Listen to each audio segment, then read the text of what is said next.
Thank you everyone for joining me tonight. I really appreciate your time.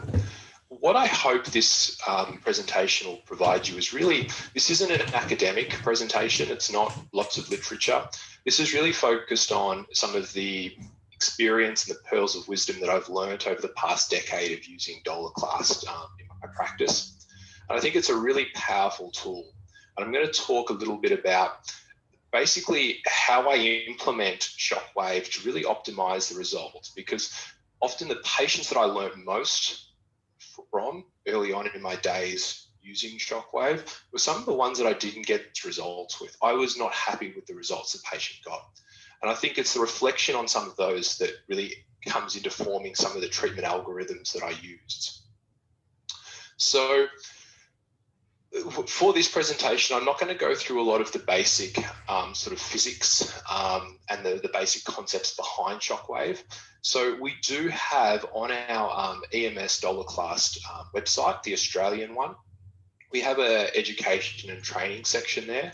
And through that, you're able to book basic training. And this can be used for teams, but it can also be used for small groups. So if there is people that are new to Shockwave, or you've got new team members that have just joined, this can be really helpful in terms of, this is where we can go through some of the real fundamentals of implementing Shockwave into practice. So the first thing is really, what is tendinosis? And the way I see tendinosis is it's effectively a breakdown in the tendon, and it occurs when the cumulative load effectively exceeds what the tissue can take. And there are tissue changes which are apparent. They can sometimes be apparent palpably, such as with mid-portion Achilles tendinopathy. We can feel that palpable fusiform thickening of the tendon. We can see those changes on ultrasound as well. We can see an increase in ground substance in the tendon. We see the tendon becoming disorganized, and we can start to see increases in vascularity. So we start to see tissue changes. The thing that our patients are coming in to see us often is because they've got pain and dysfunction. And it's typically the pain that results in dysfunction. And it's often when that gets to a point where it's starting to impact things that they enjoy in life. And this might be things like looking after family members, this is exercise, this is work, it's all of those things. So tendinosis, plantar fasciitis, these sort of degenerative soft tissue musculoskeletal injuries, they cause sort of considerable impact on our patients' lives, and I don't think that should be underestimated. So the first thing to understand about sort of tendon biomechanics, and this is one of the first sort of graphs I remember from our biomechanics training. And what we're looking at here is we've got stress on one, and this is tendons act like a viscoelastic structure. So you can almost think about them being like a very, very tight elastic band. On this axis here, we've got stress, and we're looking at the other axis, strain or elongation. So as we apply a load to a tendon, when that up to about 2%, the tendon is sort of uncrimping. It's going from a relaxed state to a taut state. From about 2% up to 4%, it's operating in the elastic zone. And this is where, when the load is taken off the tendon, it's going to return that energy, and it's also going to return to its prior length as well. Once we go beyond about 4%, what starts to happen is we start to see plastic deformation. And this is where the interlinks in our tendons start to break down. This is where collagen fibers start to fail, and we start to see tissue damage. What also happens as well is when you remove the strain or the stress, the tendon no longer goes back to its original shape. It's in an elongated state. Something to take, and if you look at this, let's say, for example, this white line is my tendon, my Achilles tendon capacity at, say, age 20. Now, this changes over the course of our life. So at age 45, for example, my tendon might represent more what this red line looks at. And you can see now the threshold for where this tendon starts to plastically deform changes considerably. There's a considerable drop off. So it's partly why when I work with a football club, even though I'm dealing with this is a typical age of the guys is sort of late 20s to early 30s, I can still see things like plantar fasciopathy, Achilles tendinopathy, these type of injuries. These are almost unheard of in a 16-year-old athlete. I can't remember a single, fit, healthy 16-year-old who's presented with mid-portion Achilles tendinosis. When we have a look at this is on an electron microscope. This is looking at, basically, this is a lateral collateral ligament.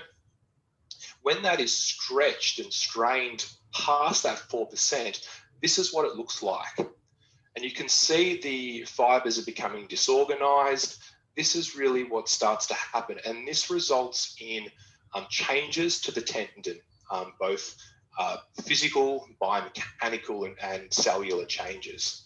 So things that affect our tendons' biomechanics, their age, from the age of about 28 onwards, we're no longer producing the same amount of collagen and elastin. So our tendons start to degrade. The same thing is we can often look at, we can tell someone's age within a ballpark figure by looking at their face. And what we're looking at really in terms of wrinkles and things like that, it's the deterioration in the collagen in their skin that we're looking at. That is happening internally as well. That's why people who are in the middle of their life are more prone to these tendinopathies. Things like BMI play a role as well, and comorbidities such as diabetes. This affects our connective tissue. Smoking affects our connective tissue, and in particular the metabolic syndrome that we see, which is dyslipidemia, hypertension, insulin resistance. Tendinopathy can be a warning sign for those patients as well. There's a high prevalence of people with, which is really endemic in our community at the moment, of people with tendon disorders, tendinopathy, and things like that, who also have the sort of, the triad of insulin resistance. They're pre-diabetic, they're hypertensive, and they've also got high cholesterol as well. In the literature, this is shown to be a correlation. So where does Shockwave come into practice? Ultimately, this is an interesting study. It's not a large study. It looks at 58 patients and 70 tendons. And this is looking at people with mid-portion Achilles tendinopathy. And it's a follow-up of the Alfredsson's heel drop protocol. And it's over a 5-year period. This is why I liked it.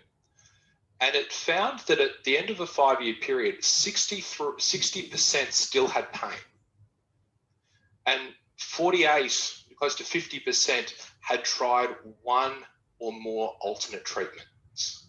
So there's the problem. We know that many patients fail conservative physical therapy. They fail exercises. There's a range of reasons why patients might not progress. Sometimes if a tendon's painful, they may have fear around that. Compliance is another one. There can be a whole range of factors, but we've also had, and I've had patients that have been extremely compliant with their exercises. They're those really type A personality types, and even despite following a proper protocol and proper loading, they're just not progressing. And I think Shockwave is a treatment that is really, I think it makes very logical sense. It's a treatment that has a solid evidence base to it. But also in the decade of using Shockwave, I've never had a serious adverse effect from it. It's an extremely safe treatment for our patients, and it often provides quite immediate results. The other thing is that often when patients, and traditionally when patients have failed physical activity and their physical sort of rehab protocol, a cortisone injection might be considered. This particular graph, what we're looking at here, this is a study looking at, I think, 88 patients, and this is specifically plantar fasciitis. And it was a randomized control study where both the patients were blinded to their intervention, and so was the person providing the intervention. It was an ultrasound guided injection of either saline or dexamethasone, which is a type of steroid, which is a potent anti-inflammatory.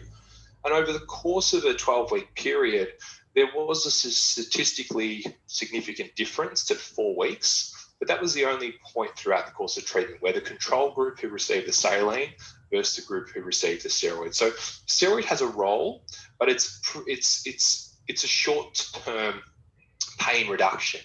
And there can be cases where this may be considered. I had a patient several months ago who, when I saw her, a corporate woman, very, very well educated, her life had changed quite considerably. So she has a very high stress job in the banking sector. She's recently been married. She has a young child. She's got some stepchildren, and she had a really chronic heel pain that she'd seen her GP for. She'd seen 3 GPs for it, basically being told, look, it's going to get better in 12 months. Here's a few exercises to do. By the time I saw her, she was in such a state. She was crying through the consult. This was really compounding, and it was in a very, very acute on chronic sort of situation. And in her case, because it was affecting so much, it was more for her, and it was a discussion around, let's just get the pain down. She wasn't at a point where she would have probably tolerated a stimulus like Shockwave, but that calms things down for a while, but it certainly doesn't fix the problem. And we still then have to work on all of the other treatments we have to get in place. The way I talk to patients about Shockwave is it's like hitting the reset button. Sometimes on our computers, despite doing all the right things, trying to shut the programs down, it just isn't responding. And these are the patients that you've given them exercises to do. They have done these exercises for a period of time, and they're getting to a point they're not progressing. Okay, well, they still have pain, and maybe pain is what's limiting them from continuing. So I describe to my patients that Shockwave sort of hits the reset button on these injuries, and this can be really helpful for these chronic cases. And there's 2 types of reset that I explain to them, and they have different effects. One is we're resetting the software. And resetting the software is where I'm talking about the reduction in pain that patients feel immediately after treatment. And this is the depletion of substance P. This is the desensitization of the area. This isn't the healing response. So I say, when you've had a chronic injury, what happens is that that injury gets into a really chronic pain cycle. And then that starts to cause dysfunction in terms of the way that you move. Patients are limping. You've got muscle spasm. You've got all of these counter type issues. When you shockwave a patient, for example, a really good one for this is like mid-portion Achilles tendinopathy. Almost as soon as you shockwave them, they feel better. Now, nothing has happened structurally. There's not been structural healing that's taken place, but this is sort of that resetting of that pain signal. It's getting them moving back, breaking those maladaptive movement patterns, and this is the software reset. The other thing in terms of the hardware, this takes longer. So I'll tell patients that first off, what you'll feel is that after this treatment, and I'll change this depending on what specific condition I'm treating. So, for example, Achilles insertional tendinopathy, it doesn't respond as quick as mid-portion does. So you have to factor that into the way you set the patient's expectations. But that initial pain relieving effect, I tell them that, look, after the treatment, this is going to feel really good. And for the next 24 to 48 hours, I don't want you to do any really strenuous exercise on it, because it can give you a false sense of security. We're not at a point where that healing's taking place. The capacity and the tissue hasn't improved at this point. What we want to do is you're just out of pain. So I want to protect them. I want to, get them moving again in a more normal pattern. What takes a bit longer is and that will wear off a little bit between the course of treatment. So I'll tell them, look, you'll feel really good for a few days and you'll still feel better than you did often before we started. But when I see you again in a week's time, some of that's going to wear off a little bit. Now, the more longer lasting effect is really what we see 6 to 12 weeks later. And this is consistent with the research as well. When you compare Shockwave to an intervention like a cortisone injection, in that first 4-week period, cortisone, because it's a potent anti-inflammatory, can have more of a pain relieving effect. But Shockwave will do better and Shockwave does do better at the sort of 3-month, 6 months, and 12-month period. So you explain to patients, and most patients don't want a quick fix. They want to get things better. They want a longer lasting effect. And that's been shown in the literature. I also talk to patients about Shockwave being like a course of medication. So just like antibiotics, there's no point if I've got pneumonia just taking 1 dose of antibiotics. It's a waste of time.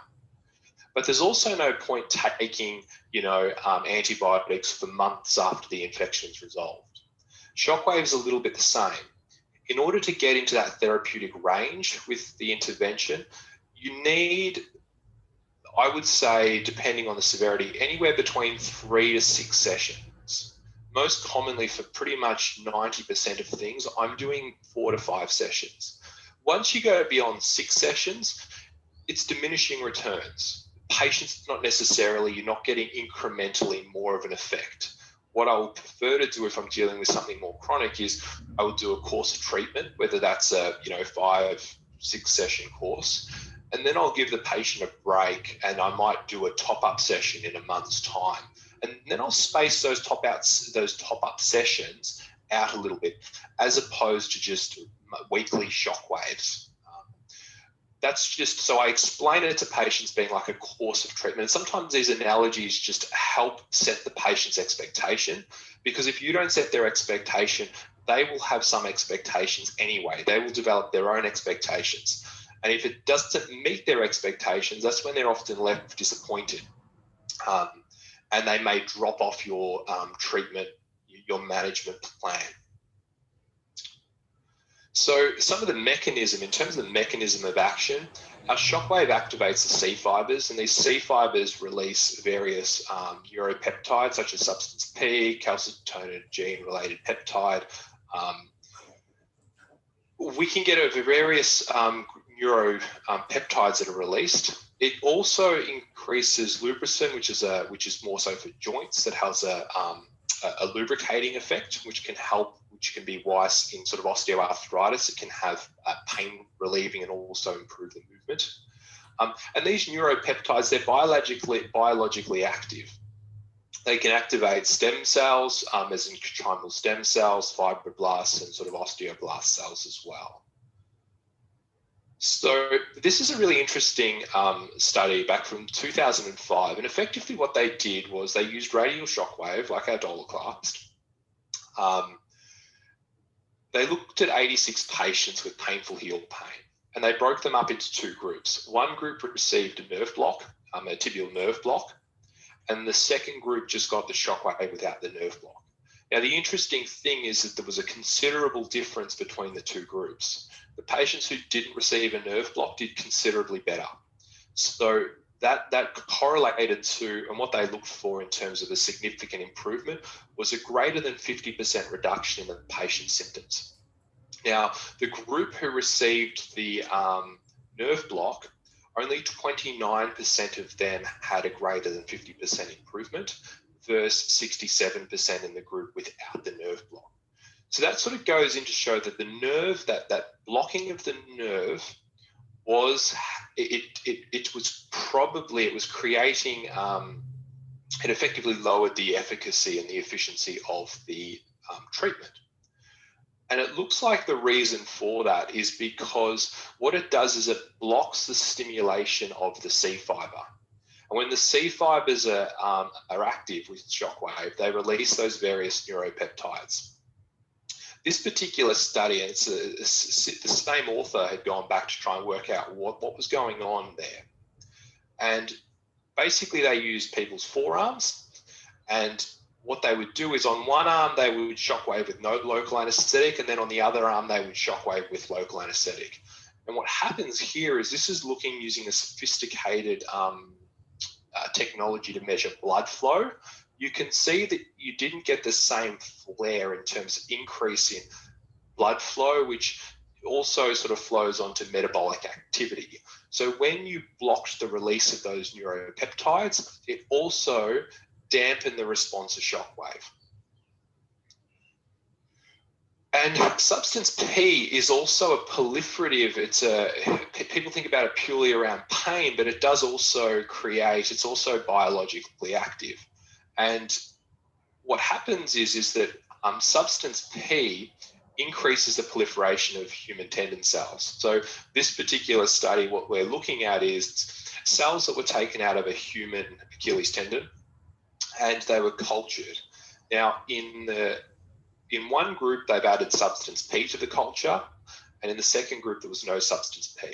And if we have a look at 4 hours after the culture was set up, the fraction of these tenocytes, these Achilles tendon tenocytes from humans that are proliferating was 30% versus 15% in the control group. So the addition of substance P causes an upregulation in proliferation. This here also shows the ability to nullify that. So when you add neurokinin 1 receptor blocker, this is an antagonist, this is a drug that blocks the receptor so that substance P can't act, you actually stop that effect. So what you're showing here is the direct correlation between substance P causing that increased proliferation. And this is really interesting. So I think that substance P does help with that sort of software reset, but it also does help in terms of increasing the metabolic activity and the proliferation rate of these cells. When it comes to getting good outcomes with shockwave, the primary thing is it comes down to fancy technology does not replace, clinical expertise and a thorough clinical exam.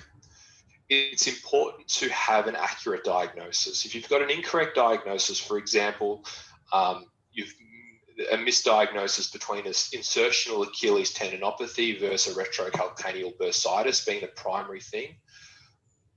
Retrocalcaneal bursitis, shockwave's not going to do a whole lot for. This is more of an inflammatory friction-based problem. So getting the diagnosis right is really important, and factoring shockwave into an overall treatment plan is where this comes into effect. So I really take time to properly clinically evaluate patients so that I can understand when is best to time the introduction of shockwave. And this has a considerable impact in terms of whether patients do well or not. In some cases, I've seen patients who have come in with a various problem and they've been treated elsewhere, and they come in and say things like, well, I've had shockwave and it didn't work. And ultimately, the diagnosis hasn't been correct, or it's been implemented at the wrong point in their treatment plan. Just to reiterate some of the contraindications, contraindications to shockwave is anticoagulation therapy. Things like low-dose aspirin, I don't take as a absolute contraindication. I've treated patients on mild levels of anticoagulation therapy. In particular, I would use some common sense around that. When I'm treating, the majority of things that I'm treating are all lower limb. The plantar fascia, patellar tendon, gluteal tendon. These things are not overlying major vessels. You're always using I'm always sort of starting at a very low intensity. And this is very different. If I'm dealing with someone who's in their 40s, who's on low dose aspirin, this is different to somebody who's in their 80s, who's on warfarin. Completely different in terms of that. So anticoagulation therapy is a contraindication. Pre-ruptured tendon. This is important in terms of not that shockwave is being shown to cause tendon ruptures, but when you've got that level of tendon damage, often shockwave can be used, but it's all around the timing. You've got to get some cellular healing there first. If you've got fluid, shockwave can't act on fluid. So if you've got a decent intrasubstance tear in a tendon, there's no point shockwaving that right now. You need some fill-in of scar tissue, a scaffold for those cells to work off. Lung and gut.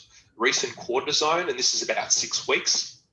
Again, there is no specific evidence that says that you shockwave after cortisone is detrimental, but it just hasn't been researched. And the cortisone, due to the potent immunosuppressive and anti-inflammatory effect, is likely going to reduce the effectiveness of your treatment. Pregnancy, like most things, pregnancy hasn't been studied with shockwave. So although there is no study showing harm, there's also no study showing that it's safe. So we err on the side of caution. Local infection and tumours is quite self-explanatory. So some of the things that I consider a positive predictive value for shockwave, and these are patients who, when they've got these things, I generally know they're going to do well on average.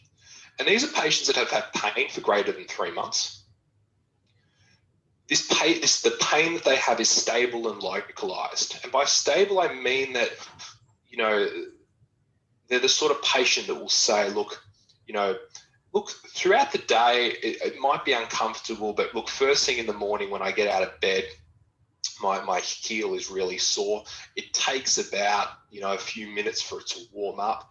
But then throughout the day, I'm sort of okay. It does bother me if I sit down for too long and get up. When I go to the gym or I go for a run, if I've overdone it, it's really bad the next morning. These are the sort of patients that it can be really well for. You're also clinically able to localize that pain through palpation and also sort of clinical evaluation.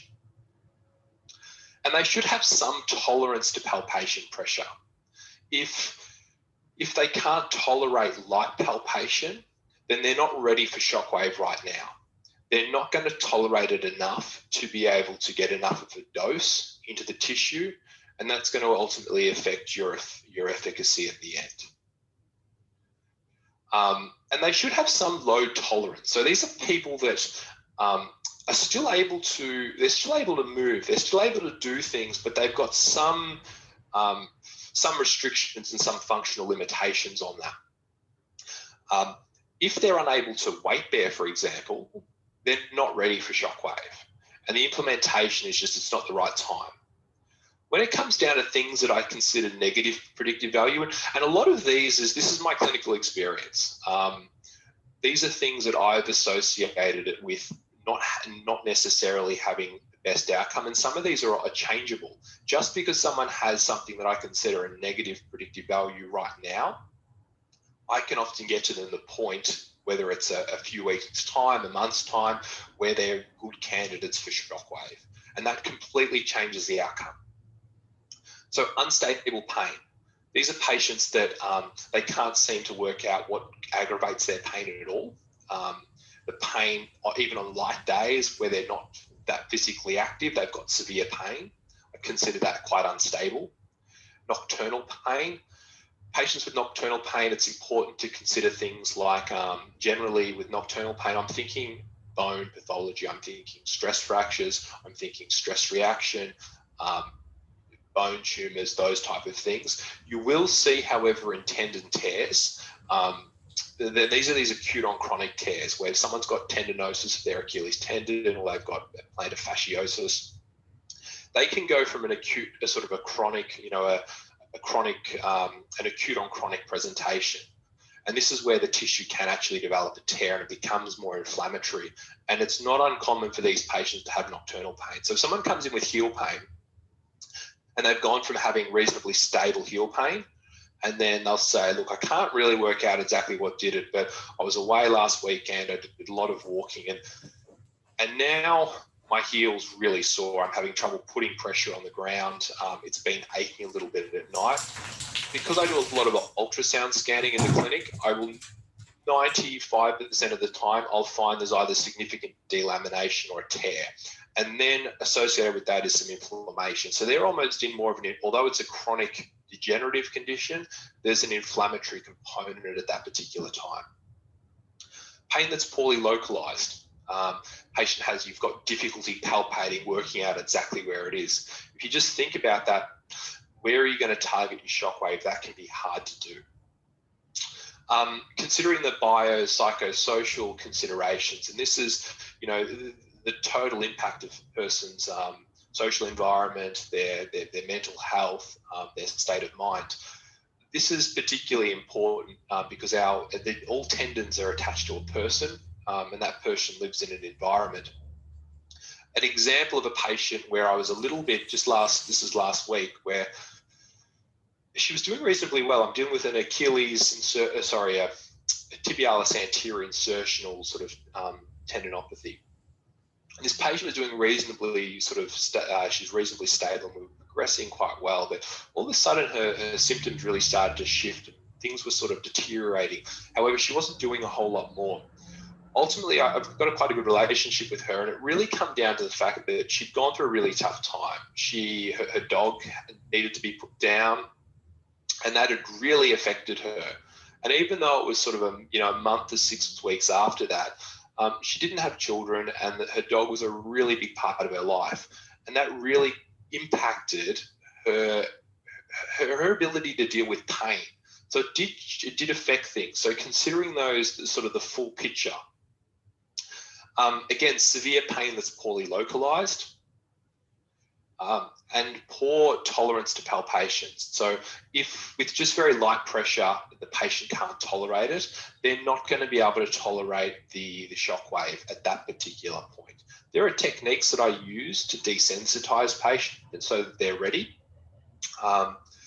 And I'll talk about those in a second, but repeated cortisone injections, again, are also not a great indication in terms of someone's success. So I will treat people who've had maybe, a cortisone injection or two, but I will change my probably expectation a little bit about their response. Their response may take longer to happen. And at that point as well, it can, with a lot of treatments, be a little bit diminished.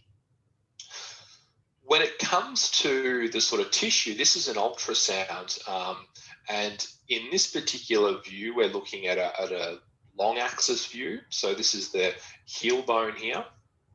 We've got the plantar fascia inserting into that heel bone. We've got the fat tissue here, and we've got the skin. Now, if you've looked at a few ultrasound of the plantar fascia, what you'll recognize is that this is quite thick. It's also quite hypoechoic, meaning there's a lot of fluid in there. And we see these delamination tears. And when I look at the short axis of it, and this is the same structure looking at short axis, we can see the heel bone here. We've got the plantar fascia through here. And if you see the consistency of that, it looks like Swiss cheese. So we've got delamination. When I look at an ultrasound like this, this sort of patient I've really changed my expectations, because particularly if they've got pain that's quite severe. Someone like this, they often need to, these are the sort of acute on chronic presentations that you'll see, where they've gone from having heel pain for 6 months, it's been relatively stable, and then all of a sudden it's deteriorated. And you'll often find when I ultrasound them this sort of thing. Because we've got some tearing there, there's nothing for the shockwave to act on in this area. So what I like to do is I like to brace them, I like to protect it in order to get at least some healing response. What happens is once you bring them back down to a more stable position, where their pain's more stable, that's when they're then good candidates for shockwave, and that's when I implement it. So the take-home message is really this is very much about the timing of the intervention. And taking those things into consideration, the timing can make all the difference between whether you get a good outcome or a bad outcome. And by bad outcome, I'm not meaning that the person's had an adverse effect. I'm meaning more that you just didn't get the clinical response that you wanted for the patient. So timing's really important. It's a little bit like, say, planting the seeds for a crop. It's all about the timing. It's a bit of an art to that, and that's what farmers particularly spend quite a bit of time on. If you mistime that, seeding your the grounds, you may change. It could be the difference between the outcome that how good that crop is that year. And it's a little bit like that, I think, with shockwave. So some things to take into consideration is the dose. And I look at the number of impulses. The number of impulses for most musculoskeletal things that we treat is between 2,000 to 3,000 shocks. One thing that's interesting in the literature is fibroblasts are more sensitive to the number of shocks than the actual than the energy. So when just in lab conditions, when they shockwave fibroblasts, it was the total number of shocks that tended to decrease the viability of them, not the actual intensity of the shock. So if that's broken that down as high pressure was okay, as long as it was for a reason, for a reasonable period of time. And in these lab conditions, they were doing things very in excess of what we would do in patients, like, well and truly over 6,000 shocks. Looking at the pressure that you can use. So ultimately, when it comes down to things such as taking into consideration where the anatomy is that you're treating. If I'm treating the insertion of an Achilles tendon, it's a very superficial structure. I don't necessarily need to get my pressure, up to 4 bars. Whereas, for example, the heel, I'm going to want to try and get that up a little bit. I'm going to want to get that over 2 generally, because you're dealing with a significant, fat pad underneath the heel. So just so I can get more energy into that area. The frequency is going to affect a few things. So frequency, generally, lower frequency will give you better penetration. So if you want something, you're treating something deeper, lower frequency. And this is the number of hertz. So, for example, sort of considering when I'm treating most things in terms of tendinopathies, around about the 12, from 8 to 12. If I'm treating the insertion of Achilles, I'm treating more at 12. Something that's a bit deeper, like the greater trochanter, I might treat it at a lower frequency, more around 8 hertz. And considering the course of treatment, like I mentioned before, you do have a sort of a therapeutic window, and doing more sessions isn't necessarily going to improve. You get diminishing returns. So, doing 20 sessions isn't necessarily going to get you a whole lot more effectiveness than doing 6 sessions. So frequency affects the depth. So higher frequency, if you're treating up like 20 hertz, it's going to lower your penetration depth. And that's fine if you're trying to desensitize something. So if someone's got a lot of pain and they're very, very sensitive, that's when I'll use really high frequency, because it's easier to tolerate, and I will use lower pressure as well.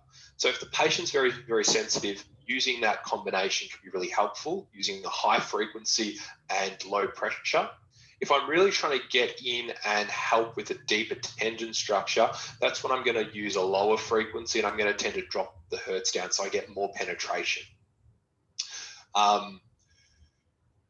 Muscle tone as well can be dependent on, so again, if I'm treating muscle, treating at a higher frequency above 15, we're sort of able to start overcoming the Golgi body tendon reflex, and that can have an inhibitory effect and reduce muscle tone.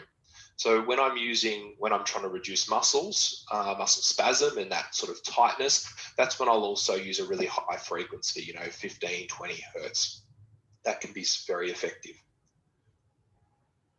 For healing, for tendon healing, what I'm generally using, as I mentioned, was a frequency between 8 through to 12. And this is where we're trying to stimulate cellular repair.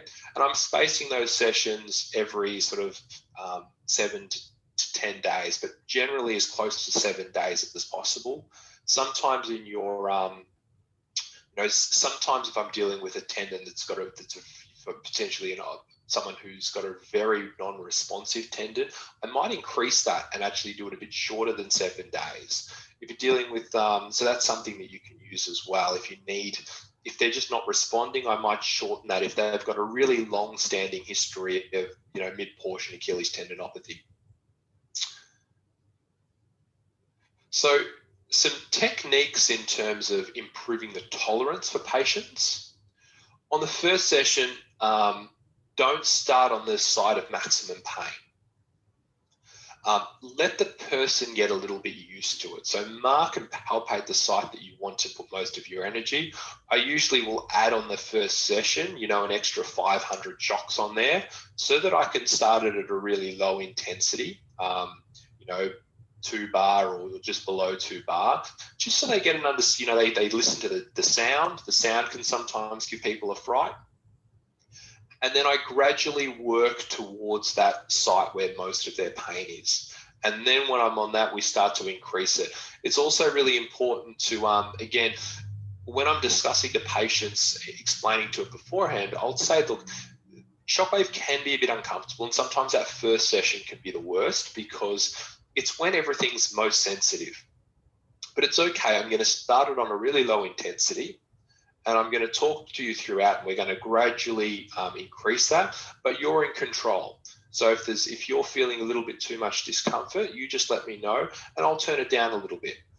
Also, when I'm on an area, what will happen is when I move the Shockwave machine, you'll have a bit of an increase in pain, but then after about 15 or 20 seconds, that will dissipate and the pain will drop considerably. So giving people and explaining to patients those expectations can be really helpful.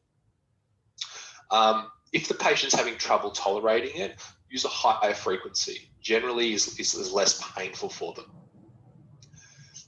When I'm dealing with things that are close to, say, for example, the insertion of the Achilles tendon, I tend to like using a larger applicator, the 36 mil one, because it can be quite a large tendon insertion. So one, I'm getting a bit better coverage of that, but also I don't need as much penetration. I very, very rarely use the 36 millimeter one when I'm treating, you know, heel pain, you know, plantar fasciitis, plantar fasciopathy. I tend to stick with this sort of, you know, our standard applicator. And the reason being is because with such a thick fat pad, using that broader handpiece, the applicator, I'm going to lose a bit of energy in the fat pad itself. Whereas the Achilles insertion, I'm not worried about that. When I'm treating around an enthesis as well, just like an insertion of an Achilles, I do a technique called, we do it in ultrasound. It's called creating a standoff. It's where you use a big blob of gel. And you don't actually, what I'll do is use a big blob of gel. I will apply the Shockwave applicator in the gel, but not touching the patient. So I might be holding it, you know, 3-4 millimeters off the patient, but it's still sitting within a big blob of gel. And because their skin and also the applicator is both covered in gel, that Shockwave is still able to penetrate, no problem, but it does alleviate the pain. So for the first minute or so, I treat like that. And then as they become comfortable, you slowly lower the Shockwave applicator to their skin and they don't even notice it. So that gives you the chance to desensitize things, and it does improve the tolerance. It's important as well to stabilize the limb. So patients like when you've actually got a hand, you're holding it firmly. It also helps with the reverberation. So I tend to grip and I'd like to put things on traction a little bit. So if I'm treating an Achilles tendon, I will often have the patient lying on their tummy and I use my knee to put their, to plantar flex their foot so that the Achilles tendon's under a little bit of tension. When I'm shockwaving, say, the plantar heel, again, I'm going to grip around the heel circumference and I almost pull a little bit on it because it dampens that reverberation. Sometimes patients will complain of discomfort, not so much in the area that you're treating, but they're feeling a reverberation in the ankle or further through because the shockwave is dissipating into those tissues. And a consent form, I think, is very important. And the main reason the consent form is important is because it's at the patient's expectations. I'd like to, just like I explained to patients, I have that conversation around setting the expectations before we do that. So the patient's almost sort of that they're committing to that course of treatment. There's no point starting the treatment if the patient's not committed to doing that. And a consent form really just sort of one for financial consent, but also running through the contraindications and all of those things can all be on that form. So I think it's really important to use a consent form to create that with patients. Fantastic. So do we have any questions? I hope that was helpful. If we've got a few questions, we can run through those. Hi, James. Thank you so much. That was fabulous. I learned a lot. So I'm sure we're all really looking forward to putting a lot of your tips and tricks into action. We have a question, and I'll wait. Oh, yep, we've got a couple more coming in. What is the most number of shockwave treatments you would administer, given the standard protocol is 3 to 5 treatments? I will generally do up to 6 for a course. And if I'm dealing with something a bit chronic and the patient's responded well after doing 6 sessions, what I'll tend to do is space those out. So I might say, look, we'll touch base in a month's time, and we might do just a top-up session. I sort of space those out a little bit throughout the course of the next 6 months or so. But that's something that I probably don't do a lot of the time. If the patient's not responded to 6 sessions, I would really be going back to the to the drawing board and making sure that you've gone through diagnostically and that it's the right sort of thing. Because in most cases, if the shockwave's timed at the right point, and you're dealing with an indication that shockwave is appropriate for, you will get a response. So if you haven't got a response, I tend to think about that as well. I do always explain to patients too that, look, after we've done a course of treatment, if you have a bit of a flare up here or there and you're having trouble getting that under control, I do talk to them about doing a top-up treatment. And this is where we don't have to go through the whole course of treatment again. We don't have to go through 5 sessions or 3 sessions, but we might just do 1 or 2 sessions just to settle it down. So commonly I might do, let's say 6 months later, I've treated somebody, they've had a flare up. We might just do, 2 sessions, just to settle things down maybe 6 months later, if that's the case. A small percentage of patients will need this. Fantastic, thank you. And someone's just said, can you give another? So I'm assuming they want you to give another webinar there. So that's very positive. We can do that. Definitely. Have you used Shockwave for IM bursitis? No. I haven't used it for IM bursitis. Potentially, generally for things that are bursal related, it's a friction problem. So there's potentially, again, I think you probably will find, I tend to be more for IM bursitis. My general approach is similar to most, is I try to address the mechanics of the instability. You've got the medial column of the foot, the lateral column of the foot, most commonly in that 3rd IM space. So I try to stabilize that area so there's less friction. If they're not responding to that, I do tend to use sometimes, more injection therapy for those type of things. You potentially, generally with bursal type issues, if it's a bursal type issue as your primary diagnosis, I don't think Shockwave is going to be that effective. Potentially, if you're dealing with a very fibrose sort of neural bursal complex, you might have more of an effect there. But yeah, I personally, I haven't done a lot for IM forefoot type stuff. How does Shockwave play out in the treatment of heel spur issues? In terms of, look, Shockwave I use very frequently for heel spur issues. So let me just go back. What I'm going to do is I'm going to go back to a slide. Okay. So this is an ultrasound here. This is a heel spur. So we've got part of the medial tuberosity here of the calcaneus, and this shelf of bone here is the heel spur that's developed. And the heel spur is really a shelf of bone and what I get frustrated with is you'll have academics say that the heel spur is not the cause of pain. And I completely agree it's not the cause of pain, but it's also not irrelevant. I will tell you in doing ultrasounds, finding hundreds of thousands of heel ultrasounds. When someone develops an intrasubstance tear, it's almost 95% of the time right here. Because what happens is you get a compression functionally as the fascia wraps around the heel bone, you get a compression in this area, and that starts to break down the fascia. And you see the same thing with Achilles, insertional tendinopathy, the problem with the Hageland's deformity. It's the compressive load from that heel spur. So the Shockwave doesn't fix the spur, but it does help with the damage that's caused from the spur itself. And look, these can be, we do find spurs in people that are asymptomatic and don't have heel pain, but like anything in life, bone is very responsive to stress. And when we have a very large heel spur there, I can infer that there's been, some considerable stress on the bone for it to have responded in such a way.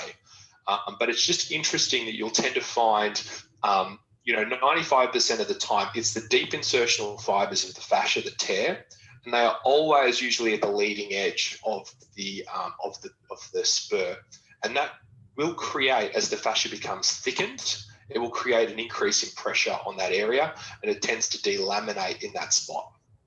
So Shockwave can be helpful for the, it's not going to necessarily change the shape of the spur.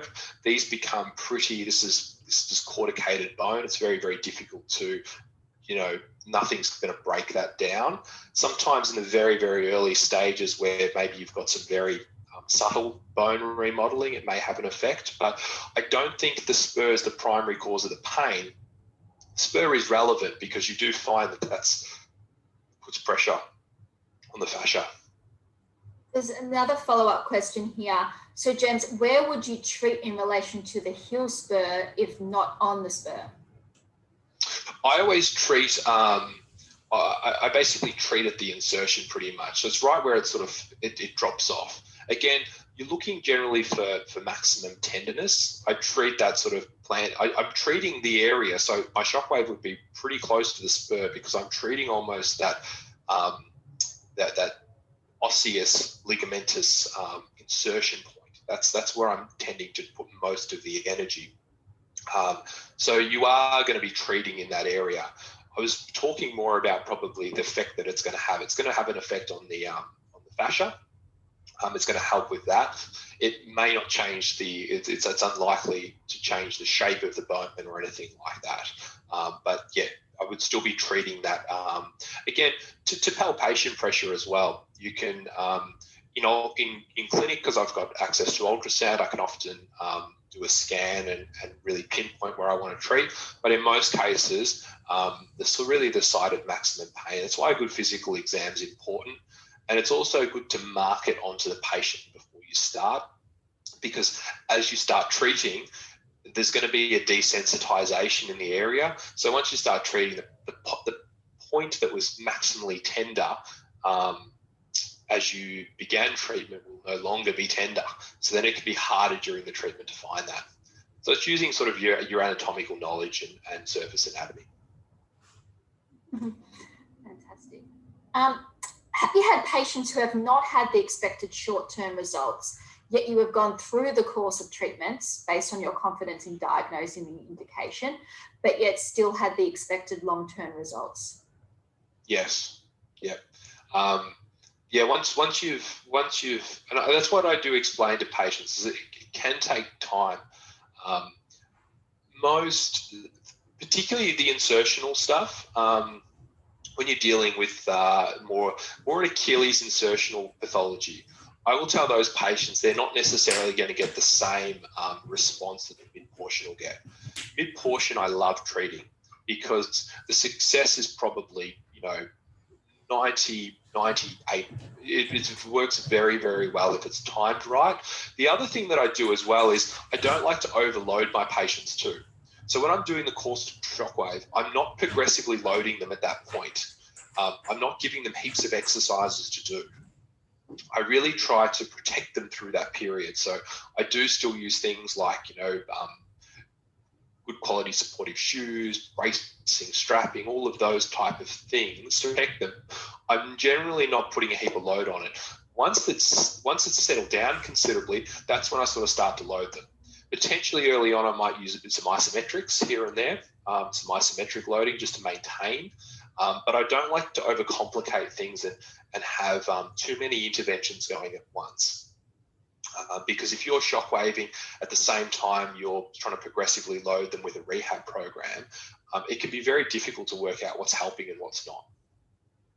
Makes sense. That makes sense. When will you prescribe eccentric exercise after shockwave treatment? And which conditions did you have the most success using this modality? So I will use eccentrics and loading generally closer to the end of the course of Shockwave. Sometimes I'll complete the whole course and then move into a rehab phase. So I like to get my patients to about 75% improvement in their symptoms, probably before I start loading them. That's a general thing. So I like to usually finish, probably after 4 or 5 weeks. I might give them some, as I said, some basic isometrics and things like that, but I certainly don't want to give them anything that's going to overload the tendon too much. Just walking, just ambulating is putting load through the tendon. You've got to understand some of these patients aren't tolerating the load that's placed on the tendon day to day. So they're out working, they're out doing what they need to do to make a living. And then we're loading them up even more when the tendon's not coping. What I try to do is get the pain down first. As they get their pain down, they start moving better. You start breaking some of those maladaptive movement patterns. And then it's that point that you can actually start, I suppose, loading them more effectively. And that's when you're going to get better bang for your buck with loading programs and things like that.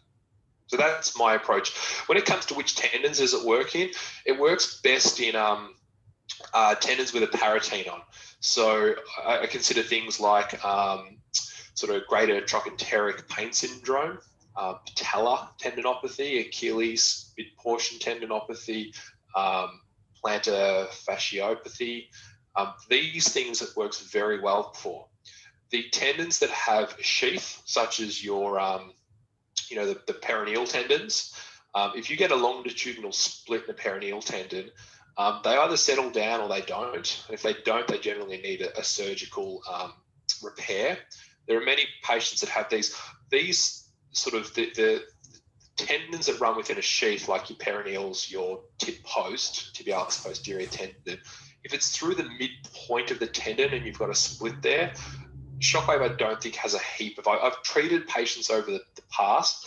I would say mixed results. It generally works reliably on those big, strong, and powerful tendons, fascia. That's what it works very well for. Great, thank you so much. We're right on time here. Doesn't look like we have any more questions. If anyone has any more, please put them. I don't know if I asked this, sorry. Do you use Shockwave for osteoarthritic pain? Yeah, I do. I do have the occasional patient. You've got to choose the right patient because it's uncomfortable depending on where you're treating, particularly if it's around an ankle joint. It's very bony sort of areas. One case that I had was a man in his sort of, he'd be maybe late 40s. He suffered a fracture dislocation to his ankle. Several years later, saw me with considerable post-traumatic osteoarthritis. His ankle was very stable. He's got a sort of pretty pes cavus foot type. There's no real ankle instability. So the use of bracing and stuff wasn't really indicated because he doesn't have an unstable ankle. It was more just stiffness and pain. And he works, he runs his own business. He's on his feet all the time. So I did talk to him about Shockwave and he was really interested in just trying something. And he did really well. Osteoarthritis is a degenerative condition.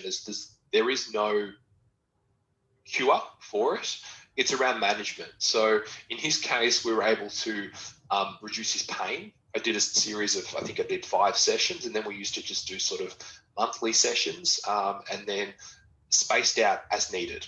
It's a bit different to a tendon because it's not necessarily, it's not necessarily going to resolve completely. One of the factors with osteoarthritis is when it goes into a really acute phase, often what happens is as the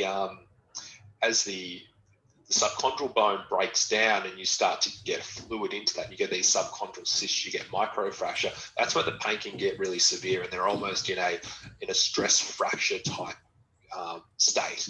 And this is when this happens in the hip, it happens in the knees in particular, where you can have patients, and the degree of cartilage wear and tear doesn't always correlate to pain, but when you start to get these breakdown in the subchondral bone, you start to get these bone marrow edema lesions and sort of subchondral microfractures.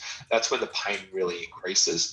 Shockwave may have an effect with that. Probably more so the focus shockwave would definitely be probably more indicated in that. But I have treated patients with osteoarthritis, and again, it's about setting expectations. I'm aiming for with that a reduction in symptoms. I'm aiming for an improvement in some function. But I think I will much more likely say we do a course of treatment, and then we may need sort of, once a month or once every few months, you find that sort of time frame where you space the sessions out to keep the patient moving as a non-surgical approach. Thanks so much, James. It's all right. Really helpful for our participants. That's all of our questions. But if anyone has any other questions, please feel free to send them through to us, and we'll send them along to James. But James, thank you so much. My pleasure. Yeah, really, really enjoyable, and some great feedback. Chat from everyone that said that was. And obviously you'll be back for more after that comment. I will. And look, I appreciate everyone's